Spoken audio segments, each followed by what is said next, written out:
Hello, everyone. My guest today is Adam Harris. He's the co-founder and CEO of CloudBeds. Together with his co-founder, Richard Castle, they've led CloudBeds from a small group to a small startup to an award-winning company that powers tens of thousands of hospitality properties in over 135 countries.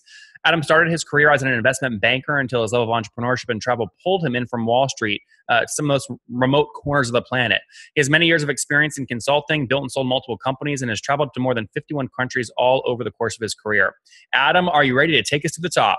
Let's do it. All right, man. So I was joking with you before the call. I said, I came across CloudBeds because I invest in a bunch of hostels, and they all said, we use CloudBeds. So tell us what you do and how do you make money? Is it a pure play SaaS company? Pure play SaaS company. Yeah, so we build B2B software for the hotel industry. So everything from hotels to motels, the botels, adventure travel, hostels, as well as property management companies use our software around the world. And ultimately what we do is everything that you experience as a consumer.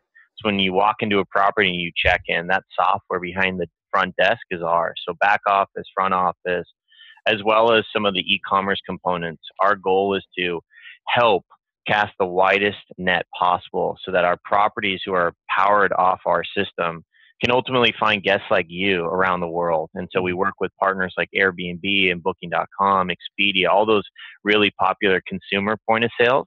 And that all feeds directly into our system. And give me a general sense, I don't want to go down every cohort, the motel versus the botel versus the hostel, but on average, what's a customer pay you per month, would you say? Oh man, it's a little unique because we do it on a geographic basis. So the way we ultimately price is property type, geographics, and then the number of units. So we have properties paying us, thousands of dollars a month, and we have properties paying us 25. So it's a really big range, to be honest with you. Interesting. Can you maybe describe, not the price point, but describe the average? So the average might be, a 12-bed unit, that kind of thing? Yeah, in North America, it's probably around 200 and some change per month on an average basis, and then Europe might be right around that as well, and then parts of Asia might be much less. This is interesting. Okay, I want to put this on a timeline and understand how a guy who's on Wall Street gets into this business. So when did you launch the company? What year? So we officially launched the company in October of 2012. We actually didn't become commercial till 2014. We actually had a little bit of a pivot in 2013 that we can talk about, but for the most part, we actually launched CloudBeds, the software that is today, in 2014. Okay, so yeah, tell me about that. What did you launch as, and how much money did you waste before realizing you got to pivot? Yeah, so we wasted a little over $1 million in our first sort of seed capital, and to be honest with you, wasted is probably a really strong word. We learned from our mistakes. How about that? Adam, that's a spin if I ever heard one. No, when we first started, we wanted to build OpenTable for travel, right? We saw all these small independent properties all over around the world who were using forms to submit for a reservation request, like, hey, I want to come travel on these dates and let me see whether or not availability. That exchange wasn't real time. There wasn't a place where I could just take a widget, select my dates, see if availability was there, and confirm and purchase, just like OpenTable did for us for restaurant reservations. And that was the original catalyst. When we went to Brazil, which is actually where we launched, there was the FIFA World Cup coming into the country, which meant all this inbound consumer traffic that Brazil had never experienced. 6 million people were going to visit in Brazil for the first time when their average annual is less than 2 million. So lots and lots of demand, not enough supply that was readily available. And so we thought, why not make all of that supply, all those small properties all over that country, be bookable immediately and in real time? And so what we realized is it was almost impossible to take those rooms that were available and put them online without intermediary software or a lot of phone calls. And so the model had to be more B2C originally. And then we realized that without the B2B platform that we could leverage, we pivoted into a SaaS company. And so we originally were going to be B2C, and then we realized that wasn't possible in Brazil, became a B2B company, and the rest is history. That's interesting. Were you living in Brazil, or you'd visited there and just said, oh, we want to launch here? We had a third founder early in the day who's no longer with us. Rich, my co-founder, he married a Brazilian, and so he was actually living in Sao Paulo and spent some time in country. So actually, he lived there for 3 years. So he was sort of running our Brazilian or Latin American office. and I obviously visited quite often. But Brazil, there was just this connections that we had to the country. We had some, really good tourist connections, and ultimately that catalyst with the World Cup made a lot of sense early on. A lot of the Central American or South American companies I interview in the SaaS space, they say their biggest challenge, honestly, is just like dealing with boletos, right? Like there's just not an easy way to do it. So like, how did you? I mean, that's crazy to me that Stripe is not just like connect a Stripe API call on an interface. You have to deal with sometimes physical tickets. How did you deal with that in your early days? So we actually opened a company in Brazil. So we have a legitimate Brazilian entity that we formed, founded, and continue to operate as a cost center. And that took what normally would you go to, Delaware Inc. and you can create a Delaware company in 24 hours. It took like 6 weeks just to paperwork. And then once 6 weeks occurred, it was another 6 weeks and then another 6 weeks. So when I said we originally launched in 2012, we probably didn't do anything productive in country for at least 6 months. And that's sort of the average. And remind me again, sorry, initial capital in the company was how much?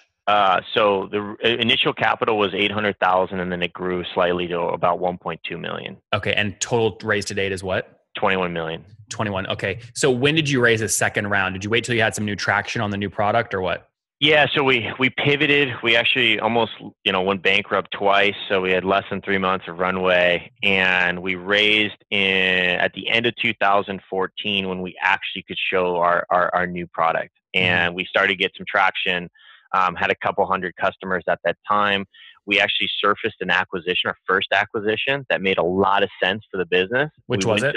It was called My Allocator. It's a channel manager, and it was a 2-person team. Had a couple hundred customers at the time, but we unlocked a tremendous amount of value with that purchase. And so between our new product and this acquisition, we brought it together, raised $2.5 million from a really polished team of professional angels who also had hospitality experience.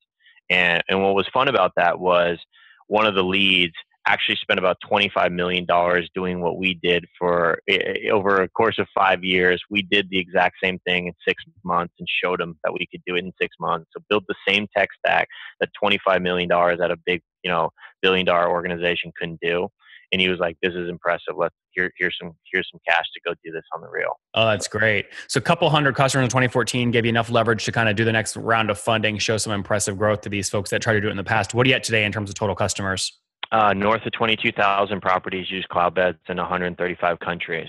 So we are moving about, $5 billion in gross, merchandising value. So room sales on behalf of our properties. It's annually or monthly? Annually, yeah. That's a significant number. And is there, are all those 22,000 paying, or do you have a free plan? No. So a lot of times we have customers who have multiple properties. And so, we have over 9,000 paying entities, and then they can have one or more properties underneath that. Interesting. And you just will increase, obviously, the fees that you're paying based off the number of properties they have under you. Absolutely. Okay. Now, can I take those 9,000 logos times, now this was the North American number you said was $200 on average revenue per customer. If I multiply 200 times $9,000, it puts you at about, call it $1.8 million a month in revenue. Is that generally accurate? Nope. That's where the wide variety is. We'll be north of, we're going to finish this year extremely strong with, north of 80% growth year over year. We'll be in 8-figure range. So slightly less than that's good.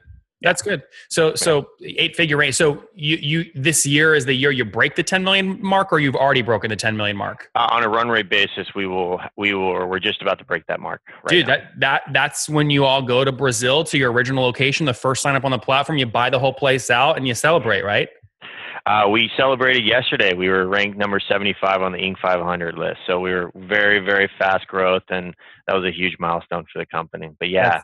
That's great. Well, congratulations. And 80% year-over-year growth, if you're doing, call it $800,000 per month right now, that means, a year ago you were doing maybe about $500,000 in August of 2017 per month?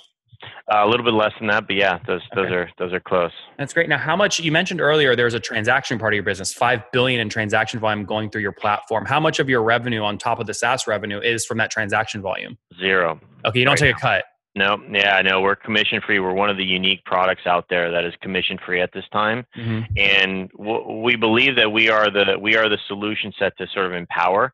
We don't need to be, benefiting from the hard work that these property owners have to do.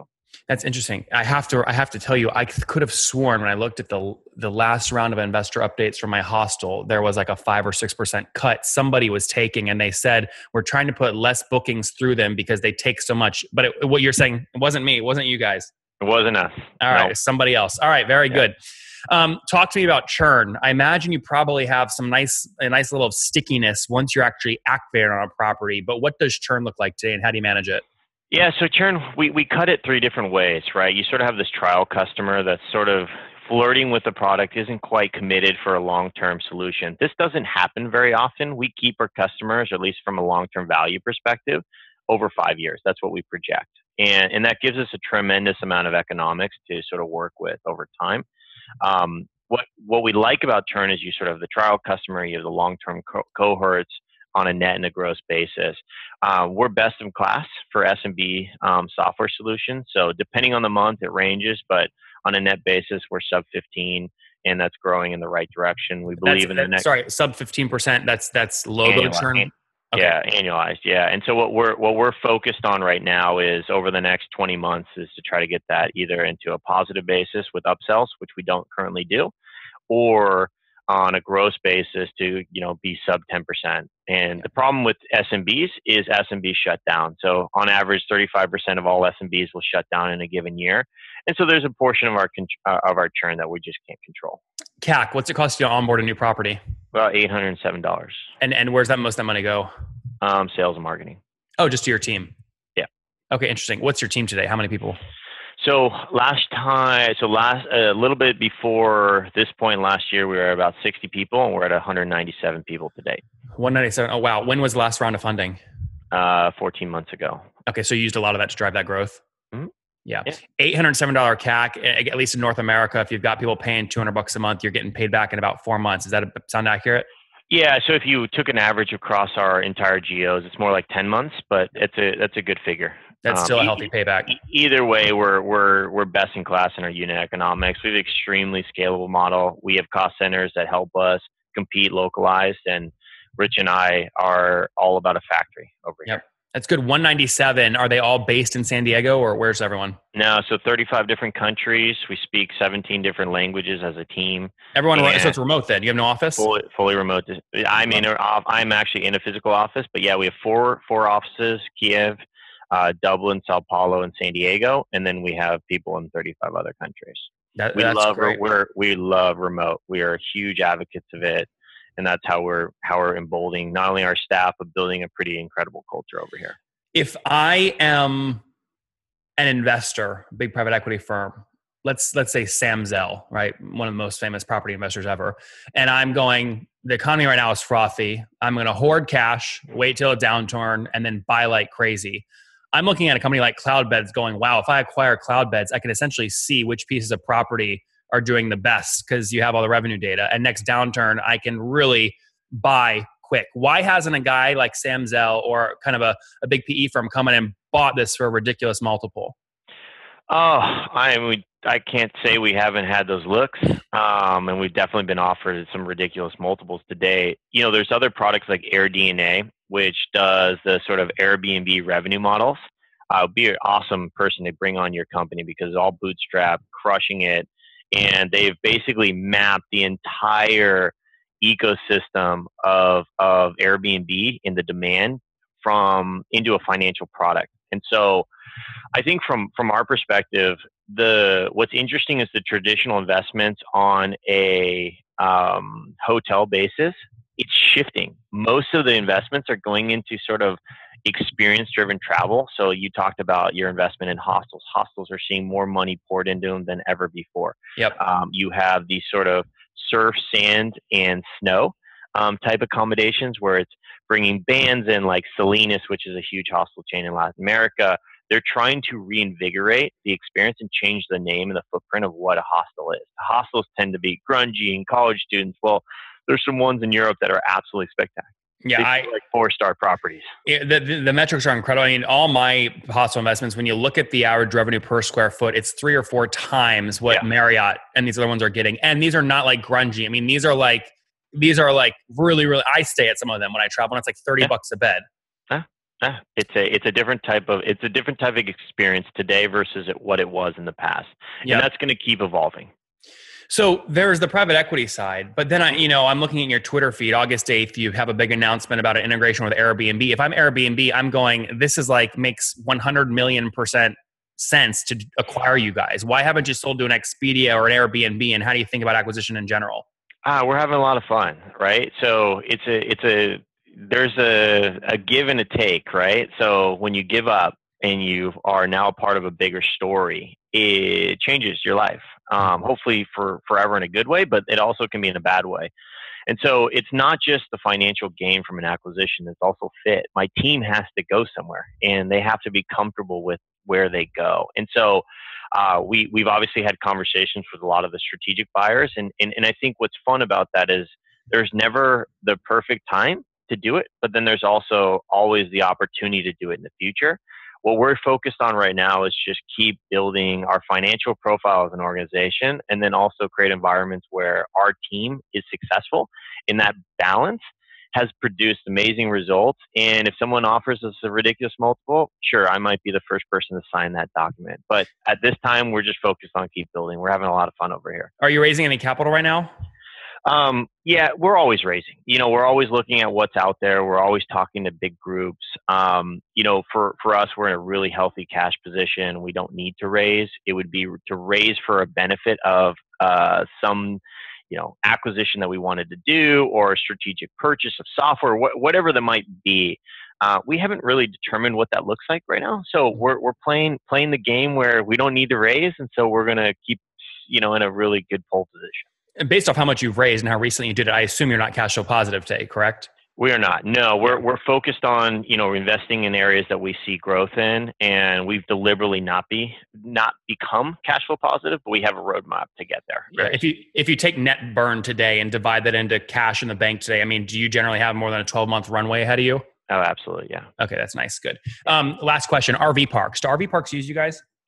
We have a few actually, and we're starting to expand into that. A lot of campgrounds are coming to us. A lot of these glamping, environments that are now the new rage. So we have two of the biggest ones that are powered off us. Collective Retreats is an incredible brand that's doing some really fun things there that is powered off CloudBeds. And absolutely love the outdoor adventure type travel. That's one of my favorite spaces. I'm a huge fisherman for me. So anything I can do that's related to fishing camps or hunting lodges or things like that, I'm all for. And I'd like that. We actually joke as a management team that we want to hire just one salesperson, just focused on places that we can go play on our off time. Yeah, that makes a lot of sense. Last question. Do you guys offer a retargeting product so that if I know that Adam Harris went fishing in Wyoming at a glam site, that I should, upsell him on the same thing in the middle of Europe, in next summer? It's interesting. We do not bring data together across properties. We're really focused on individualizing it. That's not only a privacy issue. There's a lot of data changes in laws that have been brought to our attention. I'm sure you got bombarded with all those GDPR announcements that took place. But that's a really interesting product, and it's something that we've definitely thought about. Knowing your customer is huge in any industry, and especially on a travel and an experience basis. Properties that do have multiple properties across multiple geos can obviously share their data. Yeah. Adam, we're out of time. Let's wrap up quickly with the famous five. Number one, what's your favorite business book? Favorite business book, Neuromarketing. Number two, is there a CEO you're following or studying right now? Love the educational series that Jeff Weiner from LinkedIn has in Linda.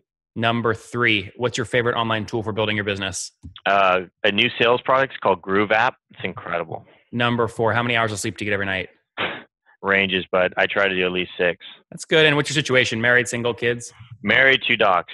2 dogs. All right. And how old are you? 36. 36. Last question. What do you wish your 20-year-old self knew? I wish I had taken a job, worked abroad, and lived abroad. Guys, there you have it.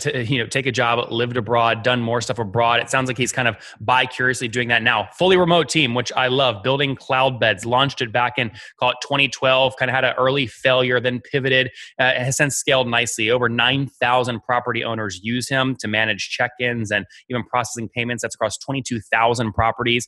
They're about to pass or just passed about $10 million in terms of annual run rate. Economics healthy, less than 15% annual logo churn on a net basis, spending $800 to acquire a customer across their entire base geographically, about a 10-month payback period. Again, super healthy. 21 million bucks raised, team of 197 people, totally remote. Adam, thank you so much for taking us to the top. Loved having a conversation. Thanks, Nathan. Have a great day, bud.